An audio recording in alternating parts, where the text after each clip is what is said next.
لیکن کسی ایک دعا میں بھی قرآن کی اللہ نے نبی کریم صلی اللہ علیہ وسلم کا وسیلہ نہیں سکھایا. آپ جب نماز میں اتحیات پڑھتے ہیں اس میں کہیں بھی وسیلہ نہیں آیا. درود ابراہیم پڑھتے ہیں وسیلہ نہیں آیا. آپ اللہم انی ظلمت والی دعا پڑھتے ہیں وسیلہ نہیں آیا. آپ پورے نبی کریم صلی اللہ علیہ وسلم کے بخاری شریف اور مسلم شریف میں جتنے دعائیں اللہ کے نبی نے اس امت کو سکھائی ہیں, ایک بھی حدیث بخاری اور مسلم کی ایسی نہیں ملتی جس میں اللہ کے نبی نے ان کے نام کے وسیلے سے دعا سکھائی. یہ کہیں بھی اس کا ذکر نہیں آیا. کا مطلب کیا ہوا؟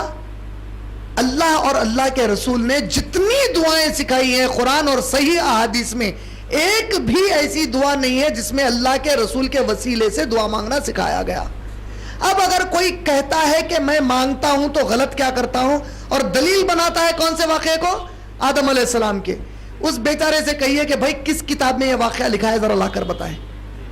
یہ جو تم واقعہ گھڑ رہے ہو یہ بخاری میں تو نہیں آیا, یہ صحیح مسلم میں تو نہیں آیا, یہ ترمیزی میں نہیں آیا, یہ سنن ابو داؤد میں نہیں آیا, ابن ماجہ میں نہیں آیا, موطا امام مالک میں نہیں آیا, شیبانی میں نہیں آیا, مشکات المصابی میں نہیں آیا, ابو داؤد, ابن ماجہ, نسائی, ان میں سے کسی میں نہیں آیا. امام شافعی کے رسالہ میں نہیں آیا, مسند احمد بن حنبل میں نہیں آیا. تو یہ واقعہ آیا کہاں سے؟ تو آپ جب پوری تحقیق کریں گے, اس کی تحقیق کی پوری گہرائی میں جب آپ جائیں گے تو آپ کو چلے گا پتا کہ یہ واقعہ اصل میں ادھورا حدیث بتا کر ہم کو بتایا گیا ہے. یہ اصل ایک پوری طویل حدیث کی شکل میں بیان کیا ہوا ہے اہل تشیع کی کتاب اصول کافی میں. اور اس کتاب میں یہ واقعہ اس طریقے سے ملتا ہے کہ جب اللہ نے آدم علیہ السلام کو زمین پر بھیجا تو انہیں وہ کلمہ یاد آیا جو عرش پر لکھا تھا, لا الہ الا اللہ محمد رسول اللہ علی الوصی اللہ. اس کا صدقہ انہوں نے مانگا تو معاف ہوا. چونکہ اب سنی یہ بات ماننے والا نہیں تھا علی الوصی اللہ کی, اس بات کو خارج کیا گیا, صرف کلمہ بچا کر چھوڑ دیا گیا. اب جب آپ قرآن پڑھتے ہیں تو سورہ اعراف میں اللہ سبحانہ و تعالیٰ نے آیت نمبر 20 سے لے کر جب آپ 35 تک پڑھیں گے تو اس پورے واقعے کا ذکر کیا کہ جب ہم نے آدم کو زمین پر بھیجا تو آدم نے چند کلمات ہم سے سیکھے تھے. عام زبان آپ میں اس کی تشریح کر سکتے ہیں ماشاءاللہ سے. کلمہ ایک ہوا, جمع کیا ہو گیا اس کا؟ کلمات. کلمات سنگولر, کلمات پلورل ہو گیا. ایک کلمہ لا الہ الا اللہ محمد رسول اللہ کلمہ ہے کہ کلمات ہے؟ کیا ہے؟ ذرا زور سے بولو. ایک ہے کہ بہت سارے کلمے ہیں؟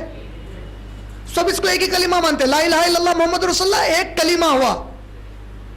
اللہ تعالیٰ قرآن میں کیا بول رہے ہیں؟ ہم سے چند کلمات سیکھے. اللہ کہہ رہا ہے کلمات سیکھ کر وہ دعا مانگے, ہم اس کو لا کر ایک پر کھڑا کر دی. قرآن کو رد کر رہے ہیں ہم لوگ.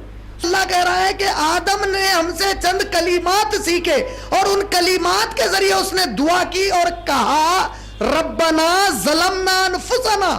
یہ دعا اسی وقت کی, ربنا ظلمنا انفسنا وان لم تغفر لنا وترحمنا لنکونن من الخاسرین. تو ہم نے آدم کی دعا قبول کر لی. قرآن کچھ کہہ رہا ہے, ہم کچھ کہہ رہے ہیں, اور ہم وہ بات کہہ رہے ہیں جو ہمارے پورے مسنون کتابوں میں, جس کو سنی بڑی عزت سے مانتے ہیں حدیث کی کتاب میں, ان پورے حدیث کی کتابوں میں سے ایک بھی حدیث کی کتاب میں نہیں.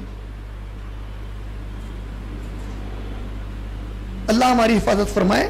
تو یہ جو وسیلے سے مانگنے کا مسئلہ ہے آپ دیکھ لیجئے. ہاں یہ بات بالکل درست ہے کہ جب اللہ کے رسول صلی اللہ علیہ وسلم صحابہ میں موجود تھے تو اللہ سبحانہ و تعالیٰ نے اللہ کے نبی کو کہا. سورہ توبہ سورہ نمبر 9 آیت نمبر 103 اور 104 جب آپ پڑھیں گے تو اللہ نے کہا کہ اے نبی, آیت نمبر 100 سے اس کا کانٹیکسٹ بن لیتے آتا ہے. آیت نمبر 100 میں اس کے پہلے کے جواب میں سنایا جو سابقون اور اولون میں ہے مہاجرین اور انصار میں سے, اور جو ان پر ان کی طرح ایمان لائے, یہ وہ لوگ ہیں جس سے اللہ راضی ہو گیا اور یہ اللہ سے راضی ہو گئے. آیت نمبر 101 میں اللہ نے منافقوں کا ذکر کیا, کہا یہ منافقین تو وہ ہیں جو اللہ رسول کے سخت نافرمان ہیں. آیت نمبر 102 سورہ توبہ کی, اس میں اللہ نے کہا سورہ نمبر 9 آیت نمبر 102 میں, اور ان میں سے چند ہیں, یعنی کہ مسلمانوں میں ایمان والوں میں چند ہیں جو نیکی بھی کرتے ہیں اور برائیاں بھی کرتے ہیں, نیکی گناہ ملا ملا کر کرتے ہیں. لیکن انشاءاللہ اللہ تعالیٰ ہم کو تسلی دے رہے ہیں, ایسے جو مسلمان ہیں جو نیکی برائی ملا ملا کر کرتے ہیں لیکن برائی کرنے کے پہلے ارادہ نہیں کرتے کہ میں جا کے گناہ کروں گا, ہو جاتا ہے ان سے گناہ, لیکن ان کی خواہش رہتی ہے کہ نیک بن کر زندگی گزاریں, تڑپ رہتی ہے کہ نیک مسلمان رہیں, اس کوشش میں یہ گناہ بھی کر دیتے ہیں. تو دونوں بھی چیزیں جب ان کے مل جاتے ہیں تو انشاءاللہ اللہ سبحانہ و تعالیٰ قرآن میں ہم کو کہہ رہے ہیں کہ اللہ ان پر رحم کھا کر ان کے گناہوں کو ان سے معاف کر دے گا.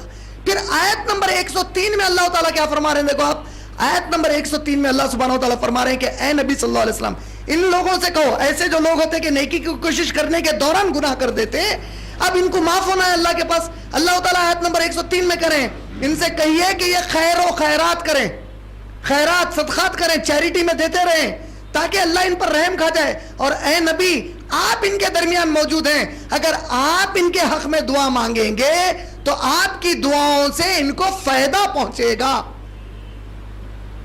تو جو نبی ہمارے لیے دعا مانگنے والے تھے, مجھے اب نبی کا وسیلہ لینے کی ضرورت نہیں ہے, نبی آلریڈی مانگ لیا میرے لیے دعا. اور اللہ کہہ رہے ہیں آپ مانگیں گے قبول کروں گا.